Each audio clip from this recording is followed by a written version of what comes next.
GDP, or gross domestic product, is often touted as the ultimate measure of a country's economic health. But what exactly does it tell us? At its core, GDP represents the total value of all goods and services produced within a nation over a specific period, usually a year. Think of it as a giant scoreboard for the economy. The higher the GDP, the more robust the economy is perceived to be. Now, GDP can be calculated in three different ways: production, income, and expenditure. The production approach sums up the value added at each stage of production.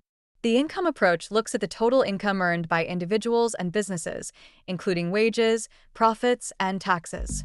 Lastly, the expenditure approach adds up all spending on final goods and services. Each method should, in theory, yield the same GDP figure, but they provide different perspectives on economic activity. One of the most interesting aspects of GDP is how it can reflect not just economic activity, but also the well-being of a nation. For instance, when GDP is growing, it often means more jobs, higher wages, and increased consumer spending. People feel more confident about their financial futures, which can lead to a positive feedback loop of economic growth. However, it's essential to remember that GDP doesn't capture everything. It doesn't account for income inequality, environmental degradation, or unpaid work like caregiving. Imagine a country where GDP is soaring because of booming industries, yet the wealth is concentrated in the hands of a few.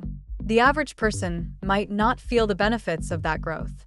This is where GDP can be misleading. It's a snapshot of economic activity, but it doesn't paint the full picture of societal well-being. Moreover, GDP can be influenced by factors that don't necessarily indicate a healthy economy. For example, if a natural disaster strikes and leads to massive rebuilding efforts, GDP might spike due to increased construction activity. But that doesn't mean the economy is thriving. It's merely recovering from a setback. Another critical aspect is GDP per capita, which divides the GDP by the population. This gives a more nuanced view of economic health, as it reflects the average economic output per person. A high GDP per capita can indicate a higher standard of living, but again, it's not the whole story.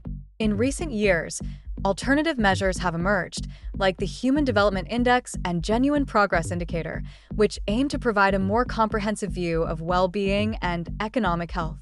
These metrics consider factors like education, life expectancy, and environmental sustainability, offering a broader perspective on what it means to thrive as a society. So, while GDP is a vital tool for understanding economic health, it's crucial to look beyond the numbers. It's about the people behind those figures and how economic policies impact their lives. In the end, a thriving economy should not just be about the numbers on a spreadsheet, but about the quality of life for everyone within it.